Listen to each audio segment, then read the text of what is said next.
اشفاق احمد صاحب کی کتاب زاویہ 2 میں آپ ایک اقتباس نقل کرتے ہیں اور اس اقتباس سے میں کچھ چیزیں آپ کو سمجھانے کی کوشش کرتا ہوں۔ آپ لکھتے ہیں کہ ایک اخبار کے مالک نے اپنے ہی اخبار کے چند ایک ٹکڑے کیے اور اس کے اندر دنیا کا نقشہ دیا ہوا ہوتا ہے، اور اس نقشے کے اس نے جو ہے 32 ٹکڑے کیے، اور 32 ٹکڑے کرنے کے بعد اپنے کم سن بیٹے 5 سالہ بیٹے کو بلایا اور اسے کہا کہ بیٹا یہ پکڑو اور اسے جوڑنا شروع کرو، اس نقشے کو ملانا شروع کرو۔ اور اس بچے نے جس اخبار کے 32 ٹکڑے کیے گئے تھے اس نقشے کے، اس سے دیکھا اور پریشان ہو کر بیٹھ گیا، اور کچھ دیر وہ پریشان رہا۔ اور حقیقت سی بات ہے، آپ لکھتے ہیں کہ اگر مجھ جیسا ڈھیڑ عمر آدمی بھی اگر اس کو دیکھتا تو وہ یہ نہیں جانتا تھا کہ کون سا ملک کس جگہ رکھنا ہے اور کس ملک کو کس ملک کے ساتھ جوڑنا ہے۔ وہ بچہ کچھ دیر اس میپ کو دیکھتا رہا، اس ٹکڑوں کو الٹ پلٹ کرتا رہا، اور کچھ دیر کے بعد اس بچے نے جو ہے وہ جوڑنا شروع کر دیا، اور تقریباً کچھ 4 منٹ کی مدت میں اس بچے نے اس نقشے کو مکمل جوڑ کر اپنے والد کے حوالے کر دیا۔ اس کے والد نے پوچھا کہ بیٹا اس کا راز بتاؤ، یہ کیا کیسے؟ تو وہ بچہ کہنے لگا کہ ابا جی یہ جو میں نے ٹکڑے جوڑے ہیں، ان ٹکڑوں کو جب میں نے الٹ کر دیکھا تو اس کے پیچھے ایک شخص کی تصویر دی گئی تھی،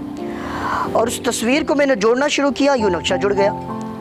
اور بڑا بہترین جملہ اس بچے نے کہا کہ ابا جی اگر آدمی جڑ جائے تو دنیا جڑ سکتی ہے۔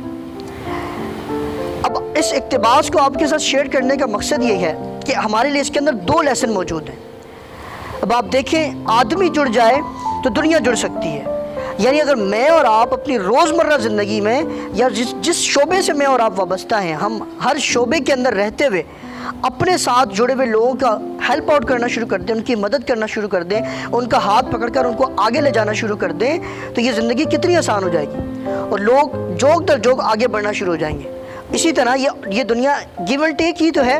جب آپ کسی کو آگے بڑھائیں گے تو یقیناً اللہ پاک آپ کو آگے بڑھنے کے لیے آپ کے وسائل پیدا کر دے گا۔ جب آپ لوگوں کے لیے راستے آسان کریں گے تو لوگ آپ کے لیے راستے آسان کرنا شروع کر دیں گے۔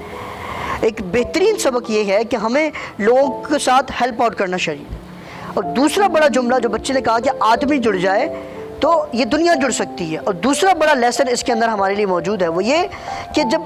میں کسی بھی شعبہ زندگی سے متعلق لوگوں کو دیکھتا ہوں، میرا تعلق درس و تدریس سے، یا اس کے علاوہ میں جتنے لوگوں کو دیکھتا ہوں، میرے شعبے کے اندر بھی کئی ایسے لوگ آپ کو پریشان حال نظر آئیں گے، وہ 100 مصیبتیں اپنی شعبے سے متعلق بیان کریں گے، پریشانیاں بیان کریں گے، اور کئی اور لوگوں کے ساتھ اٹھنا بیٹھنا ہوتا ہے، تنظیمی حوالے سے کئی اور لوگوں کے ساتھ اٹھنا بیٹھنا ہوتا ہے۔ ہر شعبے کے اندر ہر شخص جو ہے وہ اپنے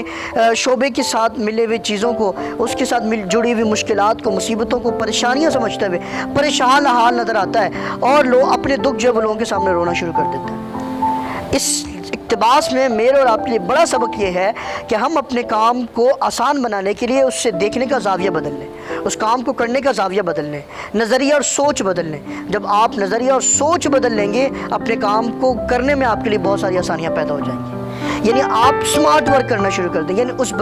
وہ بچہ اگر نقشے کو دیکھتا رہتا تو وہ کبھی بھی نہیں جوڑ سکتا تھا، لیکن اس نے تھوڑا سا الٹ پلٹ کر کے دیکھا، پیچھے ایک تصویر دی گئی، تصویر کو بنا لوں گا تو نقشہ بھی بن جائے گا۔ اسی طرح آپ اپنے روزمرہ کے کام کو سر انجام دینے کے لیے سمارٹ ورک کی طرف آ جائیں گے نا، انہیں دیکھنے کا نظریہ بدل لیں گے، تو آپ کے کام کرنے کے کام بھی آپ کے لیے آسانی پیدا کر جائیں گے، اور آپ کے کام بھی آپ کے لیے آسان ہو جائیں گے، اور ایک وقت آئے گا کہ آپ کا کام آپ کو اچھا لگنے لگ جائے گا۔